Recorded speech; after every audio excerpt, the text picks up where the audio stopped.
लेकिन टैक्स चोर है अमेरिका, टैक्स चोरी करनी है उन्हें, तो वह भारतीय कंपनियों में निवेश करते थे मॉरिशस के रास्ते।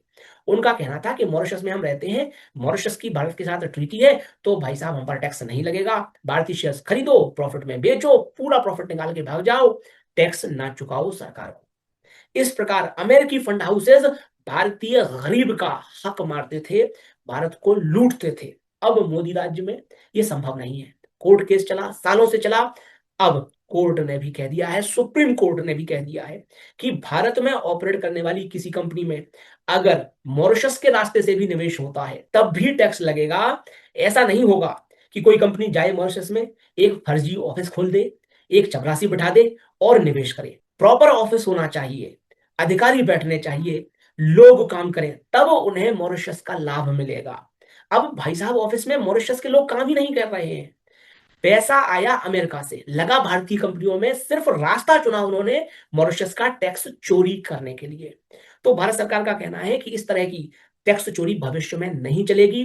पुरानी जो चोरी करी है फ्लिपकार्ट की सेल में, टाइगर ग्लोबल फंड हाउस है अमेरिका का, जिसने अमेरिकी पैसा मॉरिशस के रास्ते भारत में लगाया, मुनाफा कमाया, टैक्स भी नहीं दिया, तो पुराना ट्रांजैक्शन है उस पर टैक्स लग रहा है 14,500 करोड़ का। ये टैक्स भारत सरकार उगाने जा रही है। अब टाइगर ग्लोबल है, बड़े बड़े वकील उनकी सेवा में है, तो वो सुप्रीम कोर्ट में रिव्यू पिटीशन डाल रहे हैं। मैंने कहा डाल दीजिए, कुछ नहीं होने वाला, सील सिक्के लग चुके हैं, पैसा देना पड़ेगा। मान्यवर इस घटनाक्रम का समर्थन मैं तब कर रहा हूं जबकि इस डेवलपमेंट से मुझे व्यक्तिगत रूप से नुकसान है, शेयर मार्केट को नुकसान है, क्योंकि अब अमेरिकी निवेशक देश छोड़कर और तेजी से भागेंगे, एफआईआई आउटफ्लोज और अधिक बढ़ जाएगा। ये तो हो गई शेयर मार्केट की बात। साथ में जो स्टार्टअप्स हैं, आपने देखा होगा स्टार्टअप्स के शेयर्स बहुत तेजी से भागते थे, स्टार्टअप्स के वैल्यूएशन तेजी से बढ़ते थे, यूनिकॉर्न यूनिकॉर्न, वह सब महोदय अब कल की बात हो गई है। स्टार्टअप इंडिया के भविष्य के ऊपर लग गया है सवालिया निशान। शेयर मार्केट के ऊपर भी महोदय क्वेश्चन मार्क लग गया है इस पूरे घटनाक्रम के कारण।